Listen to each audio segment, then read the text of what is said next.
So today's topic is isolation and why a narcissist or a toxic person wants you to isolate from your friends and family. Let's get into it.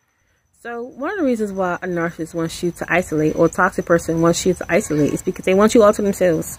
They don't want anyone to come in and ruin their plans that they have for you. And trust me, they have plans. And when I say plans, I'm not talking about good plans. I'm talking about plans to just do you completely dirty and wring you out like a dang on wet wash rag and then discard you because they're going to go find something else more thrilling. But we'll talk about that in another video, shall we? So the second thing they don't want you to be around anyone, they want you to isolate, it's because they do not want that bubble to be bursted that they have built around you and them. They don't want anyone to come in and ruin that. They don't want you to feel like your feelings are valid. They don't want anyone to come in and say, you know what, you're right about that person. That person is treating you wrong. You need to leave. They don't want you to have no support. But at the same time, they get to maintain all their friendships, all their flying monkeys, which we'll talk about that in another video.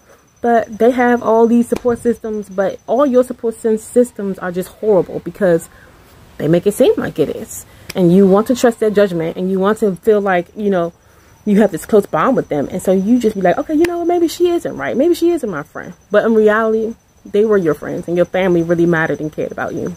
When you eventually leave a narcissist or they discard you in a discarding phase, which will be another video as well, you will have no one. They want you to have no one. They want you to have just crumble and just rot and die. Like that's literally what they'll do.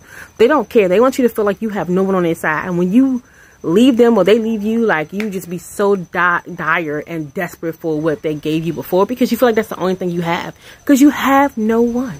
And that's what they want. They want you to feel completely alone because one, they don't want no one to come in and say what they're doing is wrong, and two, they don't want you to have your feelings validated. What they're doing to you is wrong. So they just keep you isolated because they want to be the only influence in your life. And it's pretty sad. It's hurtful because you lose a lot of good friends and you hurt a lot of family members because you really thought you could really trust this person. You really thought they had your best interests, but they really don't. They just have their own.